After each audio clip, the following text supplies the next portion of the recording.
Have you ever stopped to think about what's really driving us when we search for knowledge? Today, we're diving into a really cool idea that our hunt for facts is never as neutral as we think. It's actually guided by a few core human interests that are secretly shaping why we even want to know things in the first place. So, let's start with that big question. What truly guides our quest for knowledge? Is it just a pure, simple desire for the truth? Or could there be something deeper going on? Let's unpack that. Well, it turns out the philosopher Jürgen Habermas had a pretty groundbreaking answer. He argued that to really get what knowledge is all about, you have to look past the what and start focusing on the why. He believed our entire search for knowledge is steered by a few deep-seated fundamental human interests. And she gave them a name: knowledge constitutive interests. I know, it's a bit of a mouthful, but the idea behind it is incredibly powerful. Basically, he's saying our search for knowledge isn't some random walk in the park. It's structured by our most basic human needs.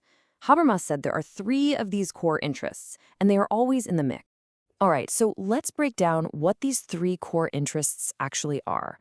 A great way to think about them is as 3 different lenses that we use to look at the world, and each lens brings a totally different kind of knowledge into focus. So here they are, laid out nice and clear. First up, we've got the technical interest. This is our drive to control and predict the world around us. You know, the science of how stuff works. It aligns really well with our idea of objective truth. Then there's the practical interest. This one is all about understanding meaning and context. It's driven by our curiosity, our need to interpret the shared world we live in. And finally, we have the emancipatory interest. This is our deep desire for freedom and self-reflection.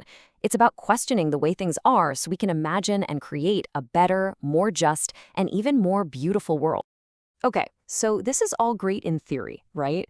But how does it actually apply to the real world? Well, let's take a look at a place where knowledge is supposed to be the main event: our education system. Because this is where things get really interesting and a little problematic. Before we go any further, just take a second and think about your own time in school. Which one of those 3 interests, control, understanding, or freedom, rings the loudest bell for you? Which one really dominated your classes? This chart pretty much says it all. If you were thinking technical, well, you've hit the nail on the head. Modern schooling overwhelmingly favors that technical interest, the world of facts, figures, and making predictions. It gets the lion's share of the focus, taking up, as you can see, a whopping 80% of the whole pie. And here's the real kicker. When we focus so heavily on the technical side of things, the other 2 interests just get sidelined. That practical quest for deeper understanding and that emancipatory drive for freedom, they end up being treated, as the source material puts it, like optional extras. They become an afterthought, if they're even considered at all. But you know, it's not all bad news. This theory doesn't just point out the problem, it actually gives us a way forward.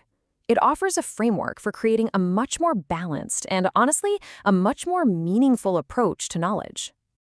And the solution is surprisingly simple, but it is so powerful. We just need to make these underlying interests explicit. When we consciously recognize why we're learning something, are we seeking control, understanding, or freedom, we suddenly become way more intentional about the whole process. So this all builds into a really clear 3-step process for making knowledge stick. Step 1, you state the driving interest right up front. Step 2, you justify how you know what you know. That's the technical piece, the evidence, the facts.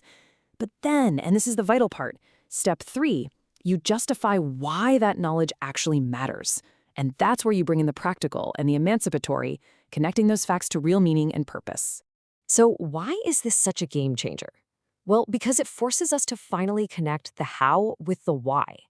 It makes us justify what we're learning beyond just, memorizing facts for a test.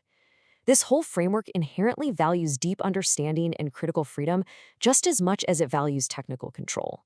It really paves the way for a more holistic and, frankly, a much more human way of learning.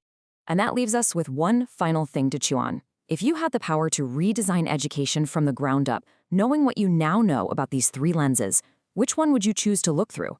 Or maybe the better question is, how would you bring all 3 of them into perfect focus? It's definitely something to think about.